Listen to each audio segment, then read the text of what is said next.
Hi, folks. Welcome to Bird Dogs Afield TV. This is our Bird Dog question and answer series, and we're here with Blaine and Patti Carter, Merrymeeting Kennels, Brunswick, Maine. Blaine and Patti are at the top of their game, as I've often said. They've trained hundreds and hundreds of dogs, and they know pointy dogs, that's for sure. Our question today that we're going to address is forced fetch, or the train retrieve, as some call it.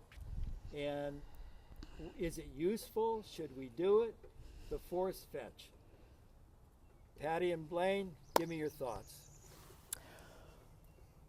Well, years ago, I've watched Blaine. I'd never had a dog that I actually force trained. So I probably did, but I never really thought about it. I think I had Blaine help me through it. So this was my young dog Tara, and I was going to say, okay, we're going to do it. But I'm going to blend what I've learned. You know, I'm going to take away that harshness somehow. And so I added food. I'd already added food in my training program, so I put food in that. There was a book, The Clicker to Retrieve. I read that. The Green Book, I read that. And I sort of blended my process amongst all those different things, and it's been amazing. And I started very young. And now I've even start younger, but at that point I was starting like 8-9 weeks, and just started with food, and my process has evolved over the years to now.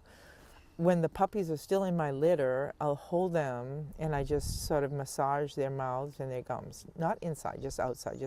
And so they get pretty used to the massage and the treatment. Yeah. And then encourage people when they take their puppies home to continue that. And then we go into the whole hold process, and my I can have luxury of time with a puppy. You don't have to rush through the program. So I went through the whole thing, and we went hunting, came home from hunting. Etta, this is my current puppy dog, and she was 6 months old, and I had not done any force. We'd all done, retrieves that, she'd work for food, and she was happily working for food. There's nothing negative. Everything was positive drive with her. So I said, Blaine, I guess I got to do force. And I say that because we come from the background that we have to force our dogs in case they say no. And so I was willing to try that. Go down in the basement, did the ear pinch with Etta, and work through the process. You'd have the different levels of ear pinch, and as an adult dog, you have the battle. Teenagers argue all the time. But Etta, because she loved the whole process we've been through, had no argument at all. And she just, like, 10 minutes. She was lunging for the bumper. I had it on the table with my hand on it. She grabbed it. I put it on the table, walked her by. She grabbed it. I said, could you come check this out? Because I think I'm done. So Blaine comes downstairs, and he said, yep, you're done. So it was a process I learned, and I share with everybody that comes here to class with their puppies, that take advantage of young dogs. We did find a couple of holes that first duck season when they were on the wrong side of the bank with the duck, and we couldn't get them to cross back over the bank with the duck. So we worked through that. So then you go back to your basement, you reinforce the ear pinch, and so you have a tool to teach them. Yeah. We went back duck hunting, and she nailed a duck and brought it back across the bank. And I think this is probably one of the hottest topics on the market in the dog world, is forced train retrieving, how it folds together. One of the things that I've been doing it for years, cranking on the dog's ears, or toe pinching, and some even more abusive techniques than that I don't even want to talk about. And I just think it's wrong. Well, Jason's got a pup. He's 10 months old right now, and Jason has really put this young little dog together, and he's pretty much done his force, but it went so quick. People have to understand, forced train retrieving, you to get reliability, there has to be a little bit of have to. You have to do it. You have to understand to pick up. Right. The dog doesn't have a choice. There's got to be at some point in time in that training is that have to moment, And when you go to it, right, and the dog refuses, you're stuck in a tough place. When the dog says, "Nah, I don't want to do it," right? May it be, I went out and got your grouse, and I come back halfway and I spit it out. Let's go. Come on, I had enough. I'm just going to go. And you say, "No, you pick it up. You got to get it back to me." And he goes, "No, I'm not going to do it." So what do? Is you walk out, you pick it up, put it in his mouth, tell him to come in. So I think there's the force training. If you look to it as the have to for reliability reasons, may it be like that dog on the other bank, and we needed the duck back, and he says, "No, I'm not coming," or I leave it. Just the ability to say, "Hey, no, you fetch, pick it up, no, that a boy, come on back," and make it pleasurable. And this is the side that I think was missing in our force train retrieving. When we first started, we would start the hold, and it would be, they say, "Well, hold anything." So I put them up on the table, they fight with the hold, and usually they only get it, you only get, as soon as they could walk with it, now you start the force, the pinch. So in the process, you're fighting hold and move forward.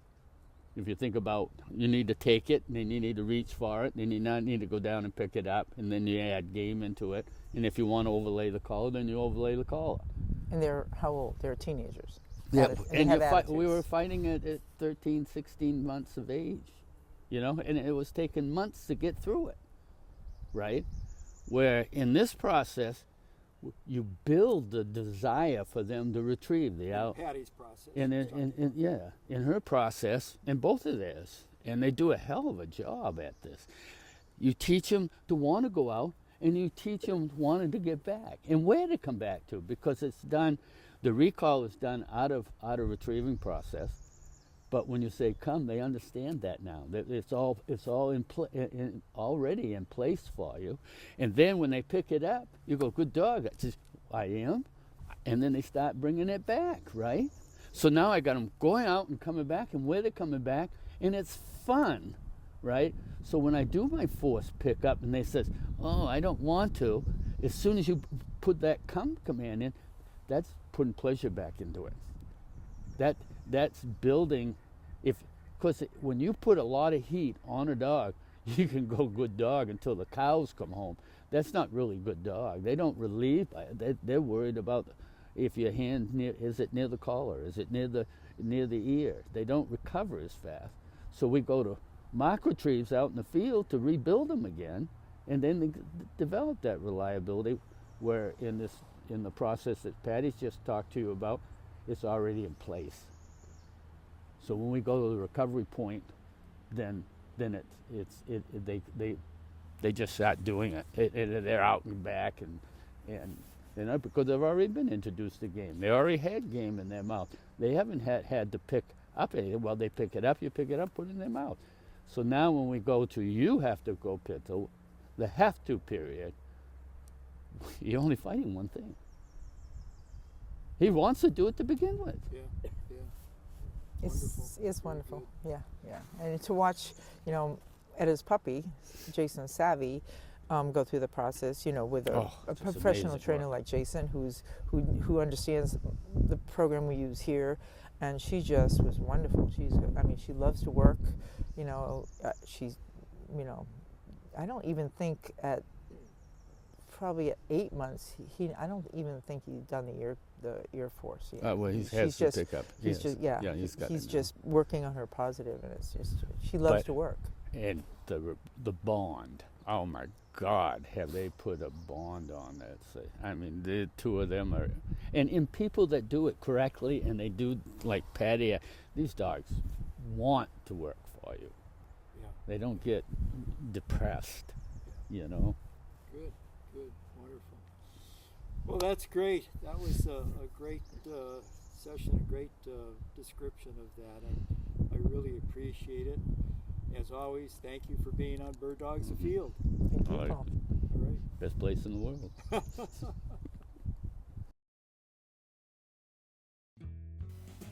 Bird Dogs Afield, presented by Native Performance Dog Food, and brought to you in part by Pete Shoe Dryer, Mud River Dog Products, and Tim Pond Wilderness Camps.